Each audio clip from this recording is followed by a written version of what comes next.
my intention is to share with you over the next 20 minutes or so a model of 9 behaviors. It's an individual happiness model, but I'm also going to share some ways that I think it may be part of the magic and the secret to our future. So I want to start with a little story behind the background of this model.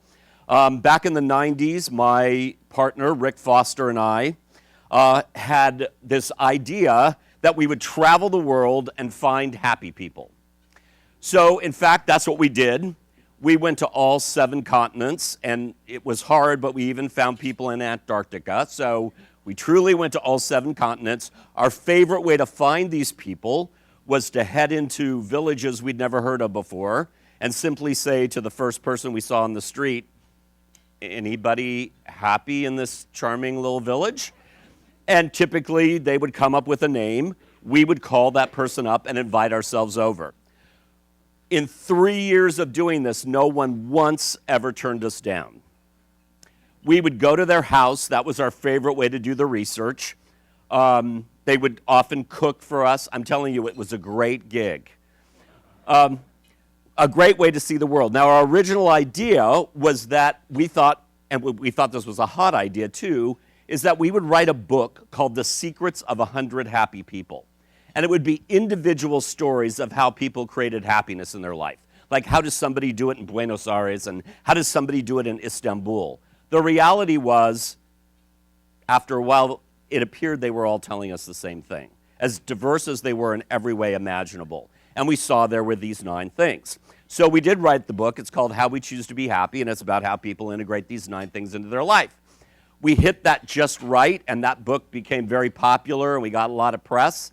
But then the story really took off. We were leadership consultants, and we saw that, the best leaders we were working with were doing these 9 things in the way that they led. And then we saw, the best teams we work with were doing these 9 things as a team culture. And the best communities we work with were doing these 9 things. Then we started doing medical research with the Mayo Clinic and looking at physical health and this whole new science of positive emotion and positive affect and how it really helps our immune system and it helps us heal. And so we have some really, really cool results around that. But then we saw all these other applications for the model. Teaching literature to kids, helping people with chronic disease, even working with architects to help build happier environments, and on, all the way to our new endeavor, which we call sustainable happiness. And the definition of sustainable happiness is to be truly happy and create a roadmap for happiness in your own life. It also needs to lead to the happiness of others and to the environment. It just can't, we are not programmed as human beings to do happiness in a selfish way. So I want to start by giving you all a little stress test. So let's just, because I guarantee to make you happy at the end of the 20 minutes. So let's just do a little baseline, see where you guys are right now. So I'm going to read these instructions. I'm going to show you a picture in a minute. It's got 2 identical dolphins in it. And basically, when you look at the picture, the study shows that people under a great amount of stress would see many differences in the 2 dolphins. Let's just see how it works for you. So the first thing in the model, the foundation of this model, is the notion of intention. So I'm going to let you guys, this is audience participation, I'm going to let you all fill in the end of this sentence. Here was one of our big findings. Happy people intend to be happy. So on one hand, it's kind of a no-brainer. On the other hand, it's rather profound. That their intention as they go through their day, when they wake up in the morning, is to look for the joy. And you all know if you have one of those days where you start looking for the negative, you will find it. It's a guarantee you will find it. So here's this notion of intention. I think it's the most powerful thing we have as human beings. Whereas compared to other animals, we don't have the sharpest teeth or the sharpest claws. We have this more sophisticated brain that allows us to choose all day long. And the notion of intention is At every moment in my life, theoretically, I have a choice. So what these happy people have figured out, if intention is driving all of our actions, I might as well choose it all day long. So if you're at work, and let's say you're a manager, you're just about to pick up the phone to talk to somebody that works for you or potentially a customer, and you say, wait, time out. What's my best intention? Rather than just being on automatic pilot and just reacting and just doing what you would do, what I was about to do is just sort of say, okay, we need to do this, this, this, this, this. But maybe my best intention is just to listen. Maybe this is the time I just want to say, what do you think we ought to do? So the point of intention is we can't always choose our circumstances in life, but we can always choose our attitude and our reaction and our intention. Nobody can ever take that away from us. And what we found is that these happy people, and believe me, these are not people that read a bunch of self-help books. Most of them, we're talking villages in Vietnam, they have some kind of ritual at the beginning of the day where before they even leave the house, or in some cases get out of bed, they set their intention for the day. What do I want to focus on today? What's the seed that I want to plant up here? Because the seed you plant up here is what you get. My belief is 90% of our experience of anything is our intention, and the other 10% is what really happens. So they would set their intention for the day. Some people said, I don't even get out of bed in the morning until I get myself excited about the day. So it's like, let me review the day. Oh, I'm having lunch with Sarah today. I'm going to show my vacation pictures. I love talking with Sarah. Great. Now, you'll find as we go through this model, this is not a Pollyanna model where, you just always look for the sunny side. Believe me, there's other parts in here where you have to tap into your anger and your sadness and your fear and all those things because those also help us. So this is this notion of intention. Next, accountability. What this really means is being accountable to yourself. So I'm going to tell you a little story. In our research, at one point, we work at UC Berkeley. We live in Berkeley. And we went to some researchers who do social research, and we told them what we were doing, and we said, give us some feedback. And they said, there's one thing we love about how you're doing your research, and there's one thing we hate. Actually, there was a few things we hated, but I'm only going to share one. What they loved is that we didn't go in trying to prove these 9 things were the key. Because I think when you do research, if you're trying to prove something, you can kind of figure out a way to make it come out right. So, in fact, we fought it at the beginning. So these 9 things emerged organically. But what we don't like, they said, is you're only talking to happy people. When you do good social research, you need to have a control group, which is the opposite. And in our case, what would that be? Unhappy. So this was kind of before, we're talking a lot about the internet today. This is kind of before the internet was what it is today. We actually put an ad in the Marin County Independent Journal that we were looking for downright miserable people that would be willing to talk to us. So I don't necessarily recommend that as a way to spend your time. We were flooded with responses, and we were not paying. And these people were really excited to talk to us. Oh, any guesses? Why do you think they were so excited to talk to us? Anybody? So, because to learn to be happy, that's what I thought, but no. They were excited to talk to us because they wanted to convince us that in their case it was impossible to be happy. Like, I get why you're happy, because, you've got that great life. But, I had surgery last year, and then my cat ran away.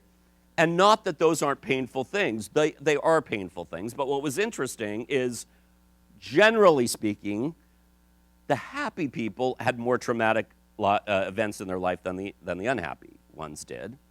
But here's what we saw so clearly, and this has been borne out many times over with research.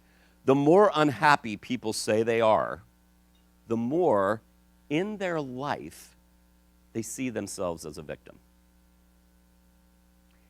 This is not to say that people aren't victimized. People are victimized all the time. But if you see yourself as a victim, oh, poor me, there's another thing that somebody did to me. Oh, poor me, it's impossible. It's impossible to be happy. You are stuck in your resentment. You give away all your power. I'm in Berkeley, so I can say stuff like that. You give away all your power, and you say, well, poor me.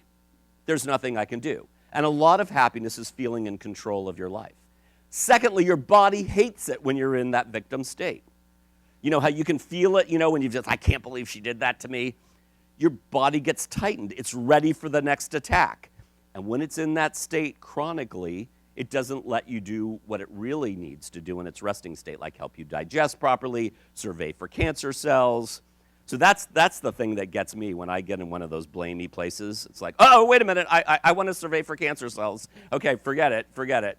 So the thing with accountability is, this happened. Maybe I didn't want this to happen. Now, what can I do to make it better for me and the people around me? That's the intention. In this, everything comes back to intention. That's the intention. What can I do to make it better? Okay, moving right along here. We're going to take the next two together. Identification. Happy people have identified what it is that they love to do in their life, their passions, their joys. And when you ask them, they know. They're like racehorses out of a gate. I love cooking these kinds of meals with my spouse. I love reading these kinds of books. I like walking in these kinds of paths. They know. And centrality simply means they make it central to the way they live their life. So in other words, if they love camping, they don't go 3 years without camping. It's not debated. It's not even possible for them.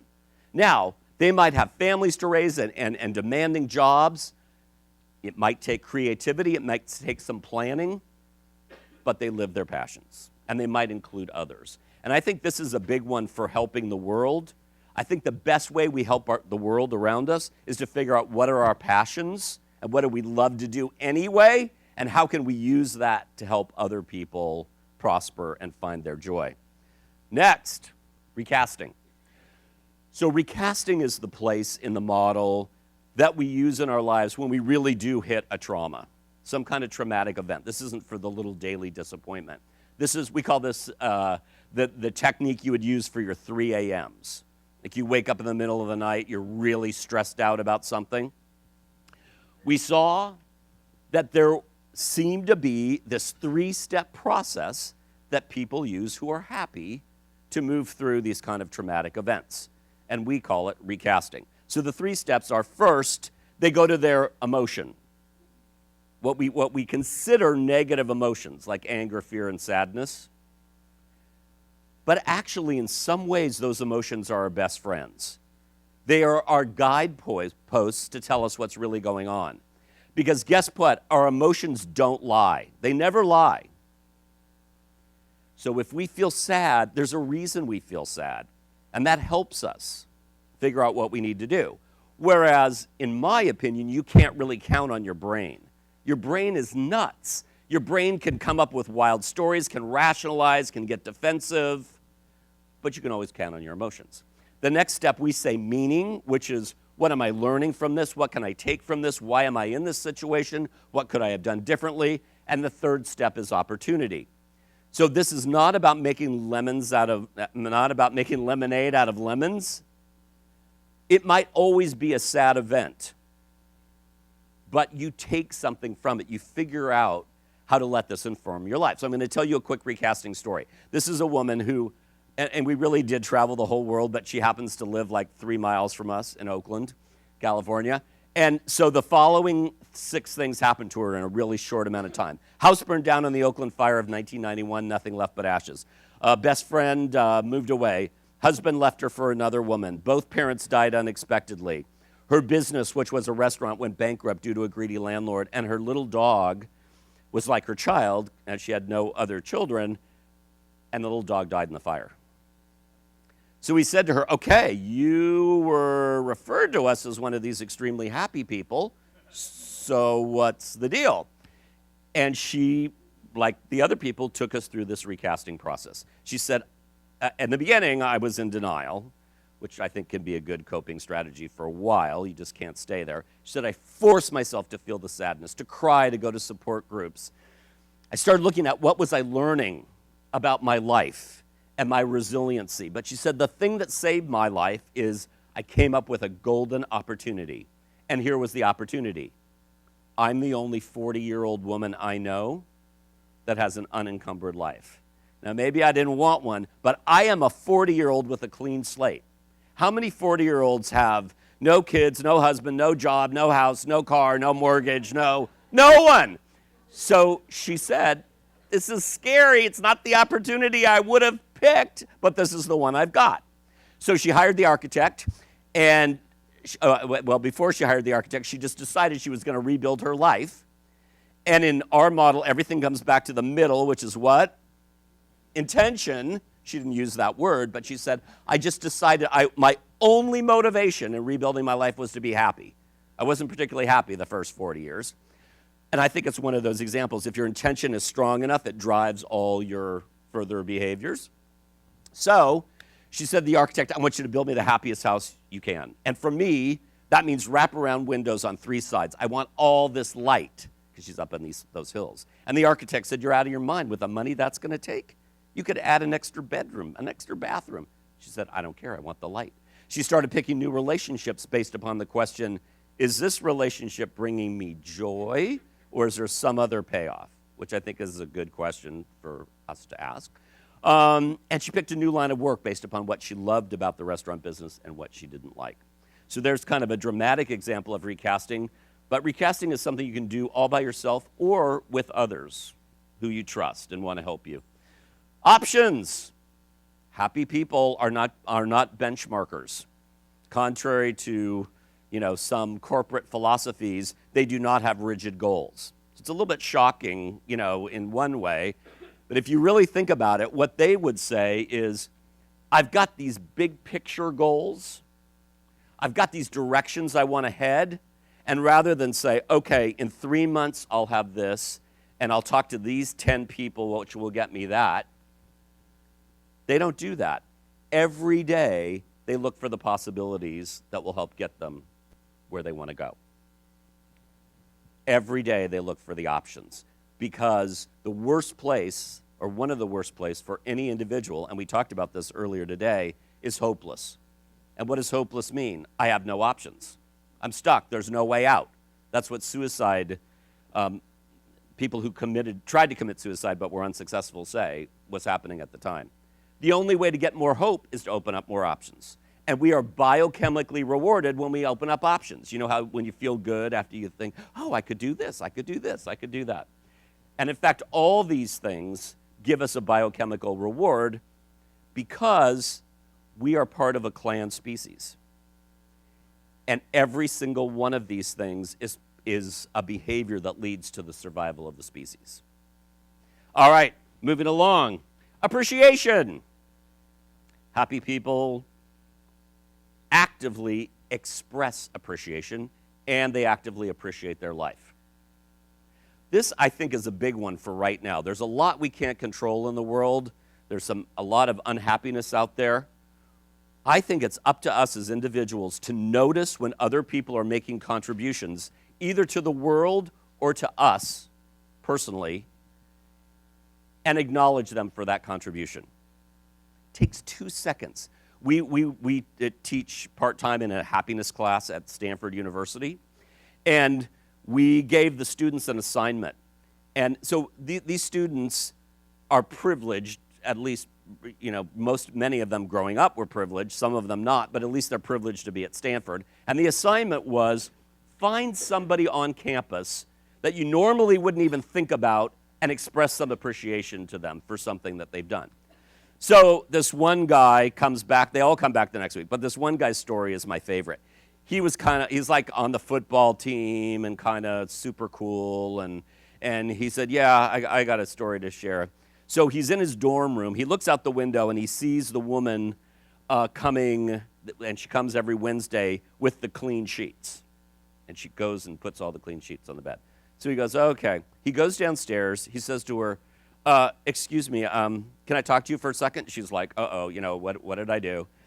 He said, I just got to tell you, I really look forward to coming home every Wednesday and getting in bed with those clean, crisp sheets. And I just want to say thank you so much. She cried. She said, I've been working here 12 years, and this is the first time I've ever been appreciated by a student. And he cried. It's such a connector for us. It's such an incredible connector. Next, giving.